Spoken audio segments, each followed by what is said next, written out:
Hey guys, welcome to another episode of Loddy's Locks. I told you last week about the family of Blue Jays. I was outside of my house. They didn't come back, but a family of Robins has moved in, a male and a female anyway, and the female is clearly pregnant.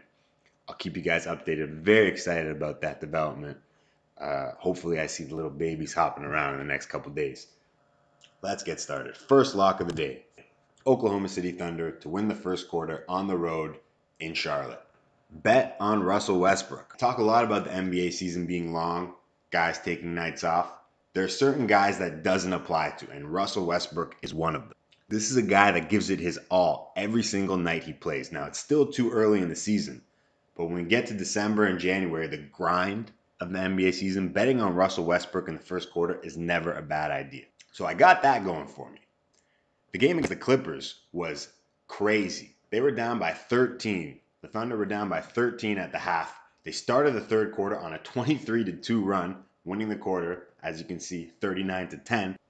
And they ended up winning the game by 18 points. It was a sight to see. I believe the Thunder carried that momentum into the game tonight against the Hornets. Lock number one, Oklahoma City Thunder to win the first quarter tonight against the Charlotte Hornets. Lock number two, Los Angeles Clippers plus 5.5 on the road in Philadelphia. Let's read the line.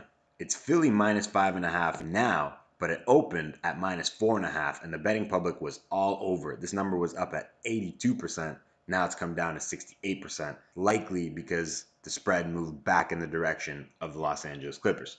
And while the Clippers have had a good start to the season, they didn't even make the playoffs last year, while the Sixers made it to the Eastern Conference semifinals last season. Some people had them ranked coming into this season as the second best team in the Eastern Conference, which is why the betting public was all over them, minus 4.5 at home against the Clippers. It's still early enough that people don't know that the Sixers don't have enough shooters. These guys could shoot threes with anyone last year, but that was with Marco Bellinelli and Ersan Ilyasova, and that was when Markelle Fultz was hurt or sitting on the bench. There's a reason Fultz barely played during the 2018 playoffs. Now, Ilyasova and Bellinelli aren't world beaters, but right now the 76ers only have one pure three-point shooter, J.J. Redick. Dario Saric is a streaky three-point shooter, while Embiid and T.J. McConnell, are capable three-point shooters. Bellinelli gave you another pure three-point shooter, while Ilyasova gave you another streaky three-point shooter. Having these two on the court opens up space for the other capable three-point shooters. It also offsets Ben Simmons' inability to shoot threes because you're forced to guard him one-on-one, a tall task for even the best defenders in the NBA. It also allows you to put him out there with 4 three-point shooters. The scariest lineup the 76ers put on the floor last season was Simmons, Redick, Bellinelli, with McConnell and Ilyasova coming off the bench. When the 76ers play with Fultz and Simmons, they're too easy to stop. They don't have enough shooters. Lock number 2, Los Angeles Clippers plus 5.5 on the road in Philadelphia. Lock number 3, New Orleans Pelicans plus 4.5 in Portland. This one's going to be short. And let me say, if Anthony Davis isn't playing tonight, then you can stop watching because this is not a lock. Gentry said last night he expects Davis to play tonight in Portland. Doesn't really mean anything. Heard coaches say that before and the player doesn't play.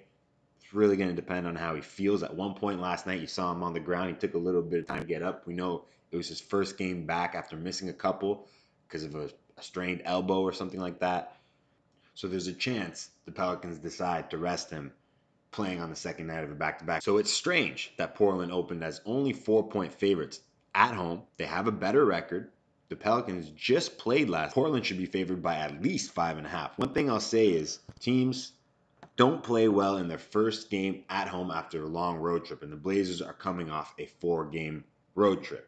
If Anthony Davis plays tonight, the Pelicans plus 4.5 is a lock and the final lock of the day. I hope you enjoyed the show.